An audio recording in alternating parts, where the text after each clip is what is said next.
Well, here we are. Good morning, everybody. Hello there, Pastor Jeff. How you doing today? Good morning, Andy. How are you today? Great. Feeling good. Got some nice good. rest. Yeah. It's pretty cold outside, though. Oh, my goodness. I believe yesterday it actually felt like negative 19 degrees. Yeah. That's nice, balmy weather here in Michigan in January. Right. Love it. Absolutely. But the sun is out. That makes the whole difference. My wife was outside doing some shoveling this morning, and she said, the sun's out. It doesn't feel that bad. You look on the thing, and it's like, -5, right? Mm-hmm. Yeah. It's right. nice out. It doesn't feel that bad. Yeah. I actually opened the window, and I was just like taking a breath of the fresh air. And, Right. and Sage was saying, my son, for all those who are listening in, he was saying, hey, can we go for a morning walk? And I was like, yeah, I don't know. I mean, To the end of the driveway and back. Exactly. Right. Because it does. It looks beautiful out there. So I hope you guys are all enjoying this winter time, the winter weather, couple more months of it. And then, hey, I'm looking forward to spring. Always am. Always, yeah. That's why we don't do much air conditioning in our house in the summer. We keep the windows open because we figure we're chapped up pretty much all winter long. Let's do the fresh air in the summer. So Yeah, right. it's nice until it gets to 95. Then it's a little tough. Exactly. So, well, here we are, folks. Once again, this is the Overflow podcast, and today, episode 51. 51. Yeah. Excuse me. It's okay. One more, and it's a year, right? Yeah, exactly. A year's worth of episodes. And like I said on the previous episode there, when I get the chance to post these on Spotify, on the creators page and everything, it's like, oh, season 1, episode 51 is going to be, today's. And like we were saying, we're going to have a season 2 at some point. So that'll be kind of neat. Yeah. We'll have to figure out when we start season 2. Yes, for real. Yeah, it's pretty fun to do that sort of stuff. And so here we are, overflowing from our previous Sunday sermon, which was just this past Sunday. That was January 18th. Yeah, busy weekend. Holy cow, Yeah, busy weekend. pretty cool stuff. Actually, we had our first of the year, since it is the first month of the year. We had our first welcome event and our first connection event. Yeah, and we had a great turnout for the welcome event just to hear about what the well is all about. That's always really encouraging when people show up and want to hear what we're doing, and they brought some good questions. And Yeah. it was really good. Yeah, absolutely. So the welcome event that we have at the well is really to get a little deeper dive into the DNA of the church, the history of the church, who we are, and all the different staff members, what our goals are, what are the things that we're currently working on, all that great stuff. And then our connection event was a way for literally just that, our congregation to perhaps find a new way to be connected into our church. Is there a ministry or a field that we can join up and serve or volunteer? Or just attend, like Well EDU or Family on Mission or something like Yeah. that. So there's lots of opportunities to get connected. And back to the welcome events, it's always fun because I always take a different turn, right? Different questions. And it's always interesting to see what questions people come with and what's really on their minds. And I have to say there hasn't been one welcome event that's been the same as another. That is so true. Yeah. So, It's really really cool. interesting. Yeah, absolutely. So this was that was a fun Sunday to have there, and we were focusing on an enduring kingdom. That was the title of the sermon that particular Sunday, and we are continuing our sermon series called Kingdom Picks, the different pictures of the kingdom that Jesus discloses while he's giving parables to his people. Yeah, it's been, I don't know, I think it's fun because he always starts off, the kingdom of heaven can be compared to, or the kingdom of heaven is like. And so he's trying to give us an insight into this kingdom that we can't fully understand until we are fully in it. But until we're fully in it, we only see in part. So, it's pretty interesting to do that. And this week was an enduring kingdom, a kingdom that endures through what seems to be hardship or what seems to be obstacles in its way. That's a really good way to describe what Jesus says are weeds. Right. Yeah. And talking about those parables, like you were saying, the kingdom of heaven is like, and he's trying to give us this example of something that is beyond our imagination. It often reminds me of Plato's cave, right? You just like see shadows of things. Yeah. And then you step out the cave. Oh my God, I can't wait to see what the actual, like, oh, that's what he was talking about. Right. It's so cool. Yeah. I think that's what we all wait. And in this parable, he talks about the harvest. And then once you get to the harvest, you're going to shine like the sun and all of that stuff. And it's really kind of cool to just get a glimpse into what is ahead for us. Yeah, yeah. So once again, we were focusing in on the parable of the weeds this particular weekend, and last weekend it was the parable of the sower. So we're still just in these weeds and seeds, as you were kind of Right? saying Yeah. on Sunday. Yeah. Yep. Weeds and seeds, baby. Right. And so you've gleaned four different observations from this particular parable that really paints a picture that should encourage us to endure through this kind of mixed up, messed up world that we're living in, where we are the wheat that is being sown in the particular field. The world is the field that we are being sown in, and the weeds are the sons of the evil one, is what it says there. Yeah, the opposition. Yep. Right? Yep. Exactly. So I kind of just did a little breakdown of what that parable is. So yeah, when Jesus is talking about the parable of the weeds here, he's saying there's one who sows seed, and it's always good seed. And that person who sows the good seed is the Son of Man. That's Jesus, right? We know that from Daniel. We know that from Jesus calling himself the Son of Man, right? Often, and that's been taken care of from many different theologians there. The one who sows the weeds is the devil, or the enemy. The evil one is what it says in the parable of the weeds there. The field, once again, is the world. The good seed, those are the sons of the kingdom. The weeds are the sons of the evil one. And then there's this other part. There's actually two more different people or entities that are mentioned here. There are the servants or the workers. That would be us. And then there are the reapers when it comes time for the harvest. And those are the angels. Right. And the reason why we know this is because Jesus explains it. He tells it exactly. So we're in Matthew 13, by the way. That's verse 36, when Jesus explains the parable of the weeds and lets us know exactly what he's talking Right. about. Absolutely. Yeah, there is that gap because he explains everybody except the workers. Yeah, right. Right? He, in his explanation, runs everything down, but The he servants. doesn't talk about the workers of the field. Yep. So one commentator I read, I really liked it. He said that the reason for that is that's where he left the opening for us to insert ourselves there. Yeah, and many times throughout almost all of the scripture, the servants are always us, the people, Right, yeah, right. the ones who are serving God. Right. So it's just interesting to see that, how are then the servants, if we're going to endure in this world, and let's be honest, the world's got lots of weeds, in Yeah. it, right? No matter where you look, there's weeds facing obstacles or opposition or things that are impeding growth and impeding fruiting. That is a word, by the way. Fruiting is a word. Yeah. I was challenged by that word a while ago, and I had Okay. to look it up and found out fruiting is actually a word, the act of bearing fruit. Yeah, the present continuous form of that verb, to fruit, to bear fruit. So, but there's all these oppositions in this world today, and so Jesus is, I believe, that's why we titled it "The Enduring Kingdom," is that this kingdom can endure, not just endure like, oh, I just want to survive, but endure and bear fruit in the midst Yeah. of all this opposition. Yep. It's a pretty revealing parable as well, because we see there are, like Jesus says here, opposition, and you're saying, opposition, and we're living in that. It means that there is this sabotaging foe. There is an enemy out there, and they're still going to be around. Like, so the harvesters, the people that are the workers of the field, they're the servants. They're going to the master of the field, and they're saying to him, "Hey, somebody came while we were asleep, by the way." That's a very key statement, right? And somebody came and sowed the weeds in our field here. Can we get rid of those so then your wheat will actually be able to grow and do well, and it won't have all this opposition around it? He says, "No, let it go." Let it go. Yeah. What was the Greek for that? Aphemi. Yeah. Is that Greek then, or is that okay? Yeah.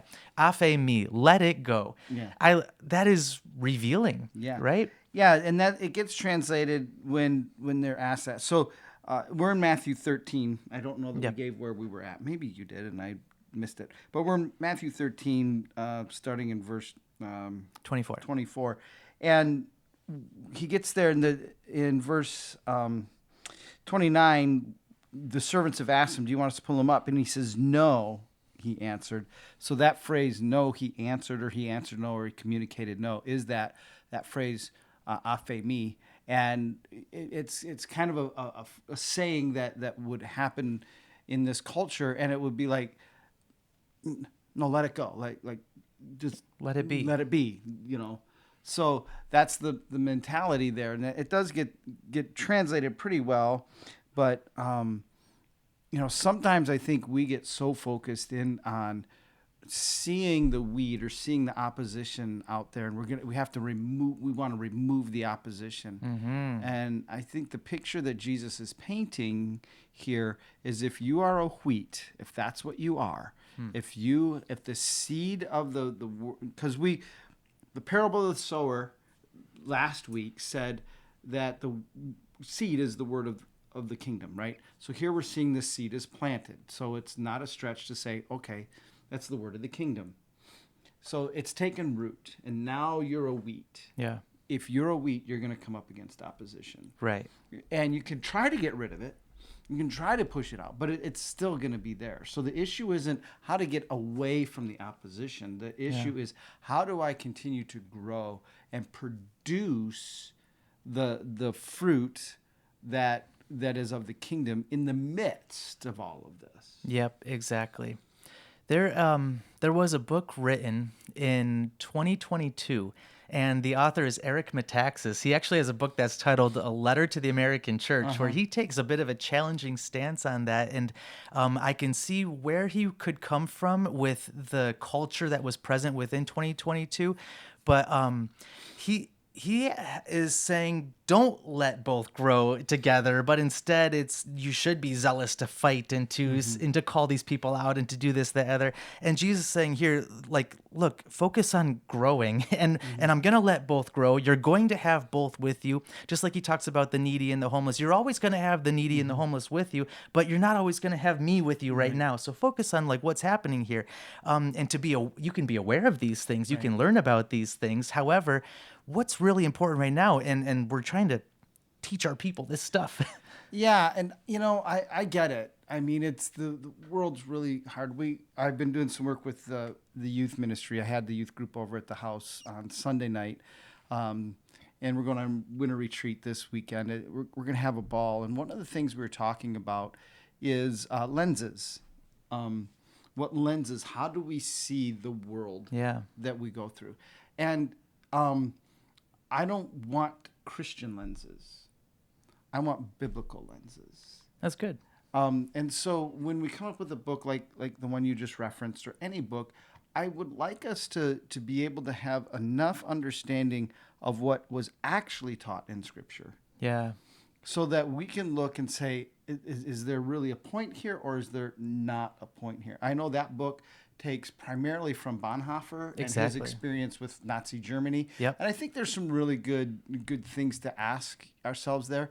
But honestly, I'm not concerned with Bonhoeffer's view of the world. I'm concerned with Jesus's view of the world. And how is he telling us to operate? How is he telling us to interact in the world?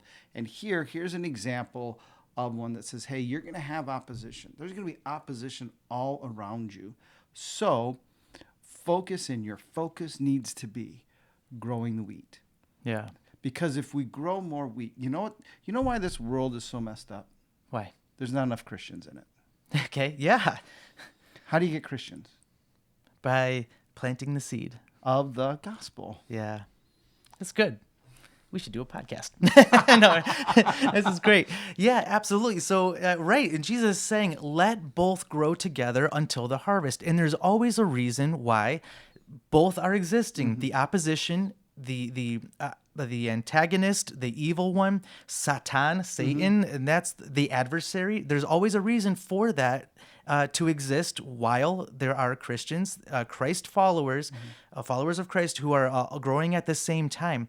And people would often ask that question, if God is so all-powerful and all good and all loving, then why doesn't he just get rid of all the evil? Well, clearly he's got an inkling into that right here. My answer is he did. Okay. That's an interesting way to say that. Because at the harvest, he gathers all this stuff and he burns them up. Yeah, yeah. That's like the already not yet kind of phrasing. Yeah. He's already taken care of it. Yeah, they call that prophetic foreshortening. I think that's what that's called. And Paul in Romans, he says, vengeance is mine, says the Lord, right? Right. Don't worry about paying back. Don't worry about worry about what you need to worry about, Yeah. which is what's your relationship like with the Lord, and how are you sowing wheat seed? How are you sowing the message of the kingdom? Right. Yeah. And the message of the sermon is that we need to be enduring through all these things. And I would say it's far easier to be distracted and concerned of the negative things of the world, the toxic stuff in the world, than it is to be concerned and have your mind meditating and consumed with the good things on the world. Otherwise, there wouldn't be in Philippians, I believe it's around 4:6, Philippians 4:6, where it says, think on these things, right? Is that not where it might be around that area? Think of the things that are of beauty, of goodness, of excellence, and so on. Think on these things, and the God of peace will, right. Yeah, Jesus says, seek first the kingdom of God, the kingdom of heaven, and all these things will be added to you. Paul says in Colossians chapter 3, keep your eyes focused on the things Yeah. above, where Christ is Set. seated at the right hand of the Father. Yes. There's all this sense, whether it's politics, whether it's social injustice, whatever it is, imagine if there were more Christians who were actually living out what the Christian life looks like. I mean, actually living out love and joy and peace and patience and kindness and goodness and faithfulness and gentleness and self-control. Imagine if that was the predominant culture in our world. Then you know what? Most of the stuff, most of the bearded darnell that is in there, if that is what it is, or the weeds or whatever it is, that would be so minor. Yep. It would be, I like to have a pretty decent, we live on a lake, so I like to have decent grass because we like to be outside in the summer with bare feet, and decent grass makes that a lot more pleasant. And so you have great grass, by the way. It's true. I've walked on it. Well, we like to have great grass Yeah, because it's we nice. like people to walk on it, and they're in our lake and all that stuff. But one of the things is that I have heard from grass growing professionals is the healthier you make your grass, the harder it is for the weeds to take hold. That's very good.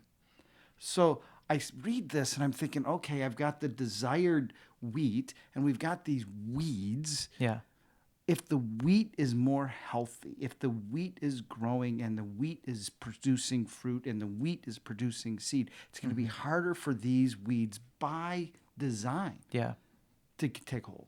Yeah, that's great. I really like that. And you had a wonderful segue into a little bit of a deeper dive that I did with the weeds that are being planted here, or rather sabotaged into this person's field. I knew that, so that's why I gave it to you. No, it was wonderful. Thank you.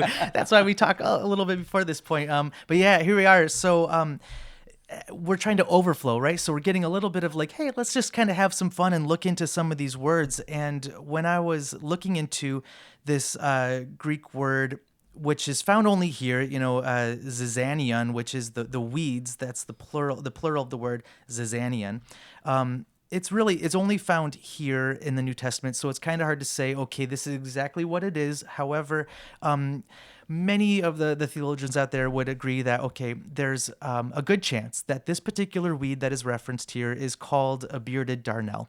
And the reason why they would say this is that there are Roman laws that are against this particular weed alone, that it was perhaps somewhat popular or common. A way to sabotage somebody else's field is to use this particular plant, this weed, this bearded darnel, because when it is growing, it is almost identical to what wheat would look like when it's growing.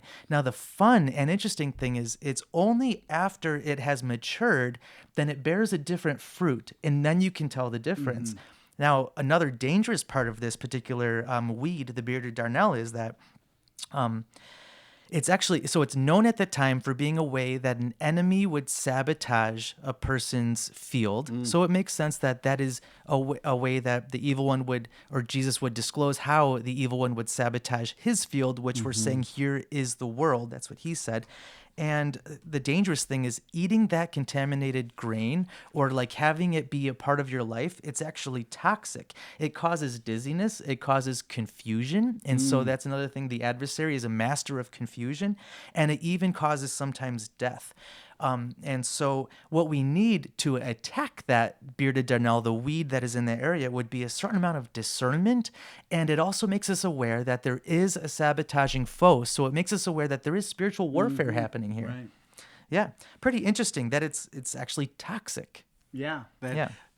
And if you think about it, when you get involved with things that, I like that because it starts off looking very much like what I'm supposed to do. Yeah.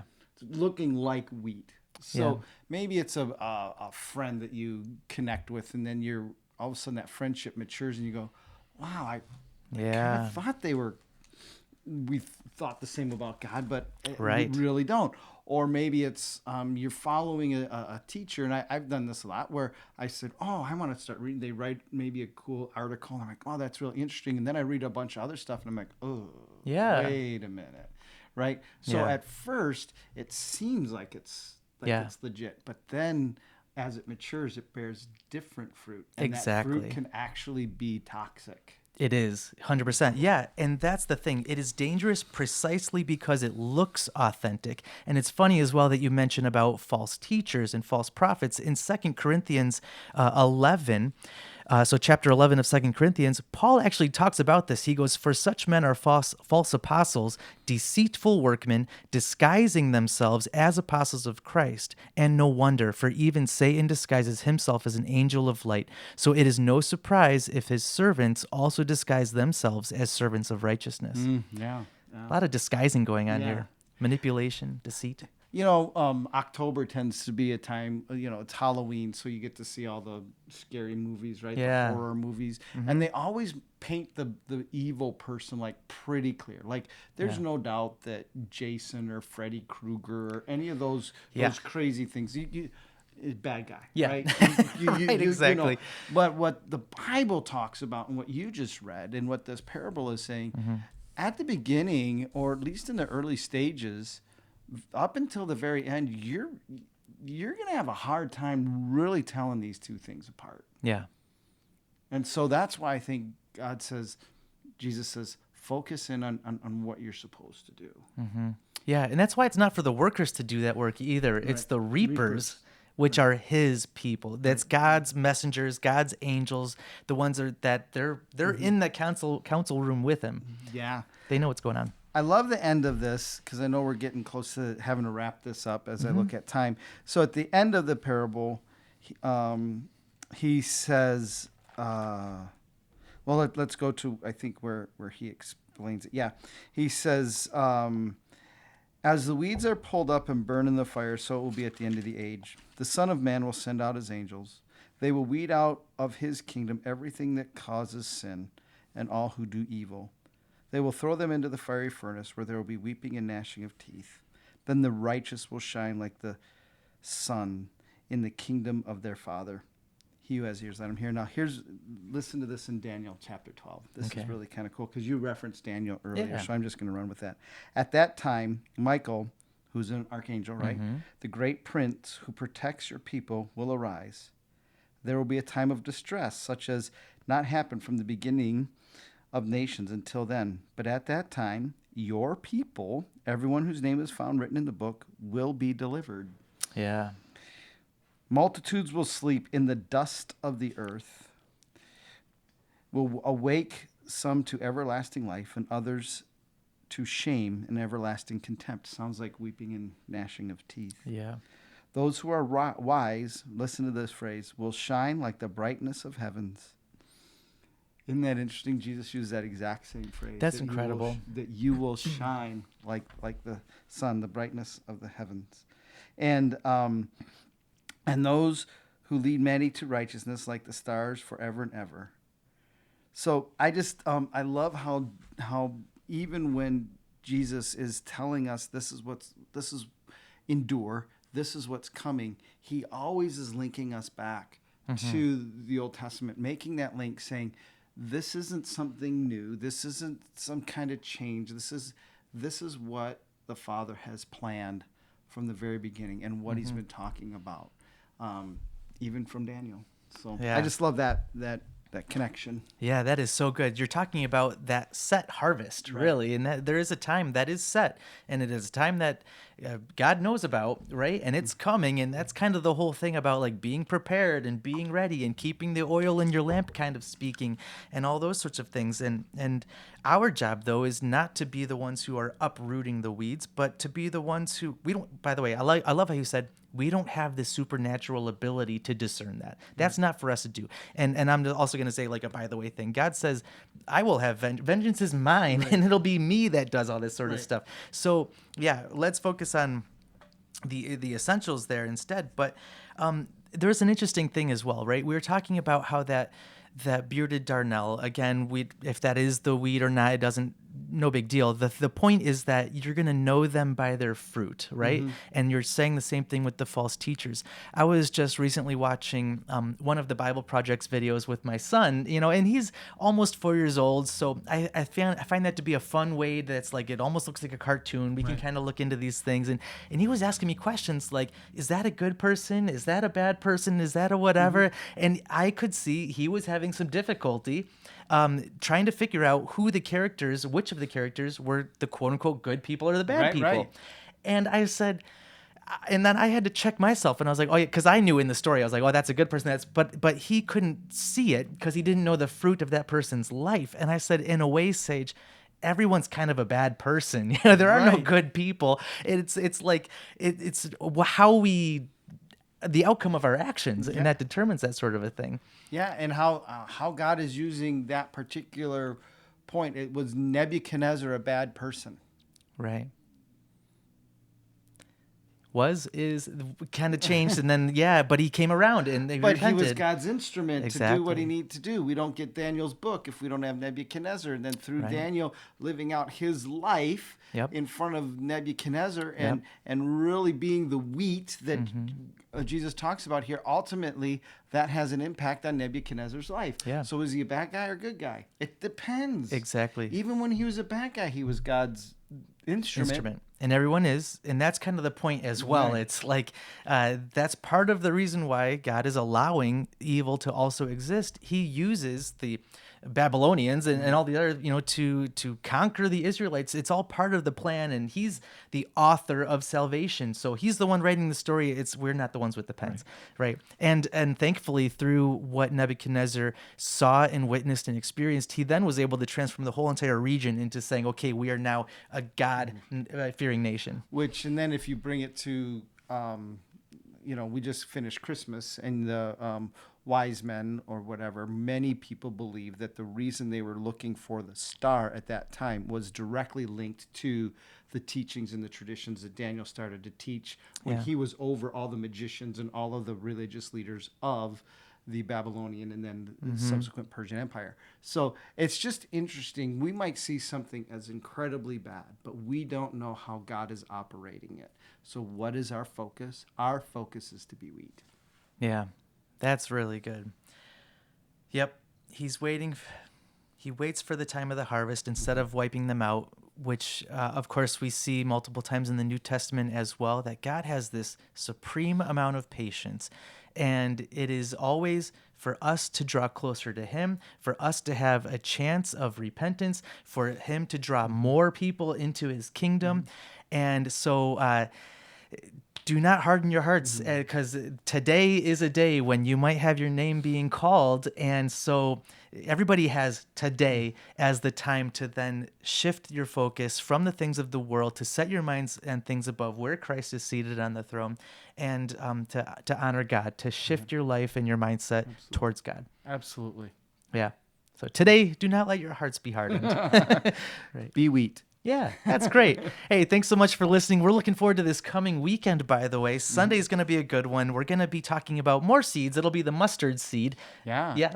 Aaron Bell is bringing the teaching this week. That's right. Our president. Yes. Yeah. I'll be up goofing off with the youth at their winter retreat. Yeah. Super cool. Freezing my behind off. Yeah. Having a great time. We'll be here talking about a small but a mighty kingdom, whereas a mustard seed grows into the tallest tree in the garden, and also yeast. A very interesting thing how yeast works. Yeah. Changing the whole loaf of bread.